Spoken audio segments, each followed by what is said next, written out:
Со своей уникальной авторской лекцией доктор социологических наук и кандидат психологических наук Андрей Мелехин посещает многие вузы не только нашей страны. Студентам Ингушского государственного университета выдалась также возможность получить полезные знания от академика Райан. Андрей Мелехин рассказывает, как сложилась в России демографическая обстановка и какой прирост населения за последние тысячелетия. Это уже вторая лекция известного в России профессора МГУ Андрея Мелехина в стенах Ингушского государственного университета. В зале студенты самых разных факультетов. Сегодня разговор о важном – демография.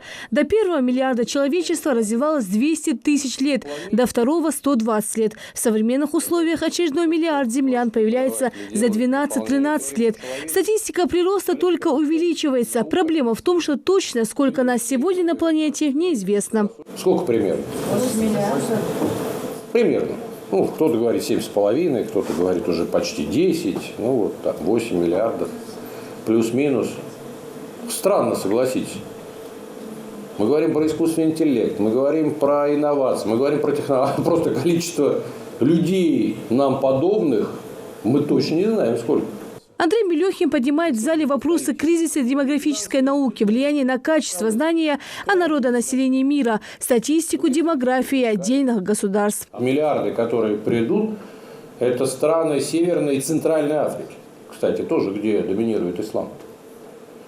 И это тоже одна из причин, почему я здесь. Потому что очевидно, что ислам, как наиболее молодая монотеистическая религия, я отправляю к Фрейду, да? Она, в самом деле, очень много что модернизировала для сохранения базовых ценностей. Это факт. И понять это, осознать это, в некотором смысле перенести это на социальную, на демографическую политику нам необходимо. Просто разобраться с этим. Студенты НГУ не упускают возможности задать вопрос профессору Андрею Мелехину. Я студентка 4-го курса факультета экономики и управления Лида Хашиева. У меня такой вопрос. Как известно, Ингушетия – это регион с низким уровнем доходов и низким уровнем жизни, но при этом у нас в регионе наблюдается высокая рождаемость. Если не учитывать наш менталитет и религиозные особенности, как вы думаете, какие еще есть объяснения такой высокой рождаемости именно в нашем регионе? Это сохранение семьи. Вот если мне скажете, какая основная причина, почему здесь такая рождаемость?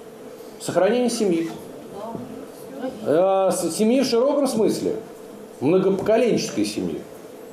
Семьи, где есть, говорю наукообразно, понимая, что это не может быть не очень приемлемо, но где есть и вертикальная связь, и горизонтальная связь, где есть уважение к предкам, и, да, забота о младших.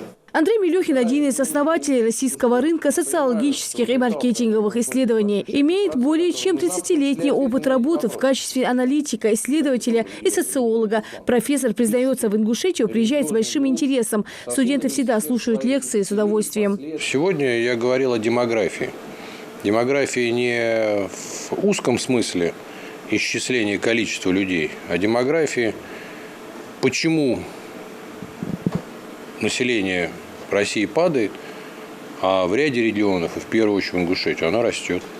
Вообще, какие факторы влияют на демографию? На желание продолжать род, на желание расширяться, на желание поддерживать базовый институт как семью. Какую роль в этом играет религия?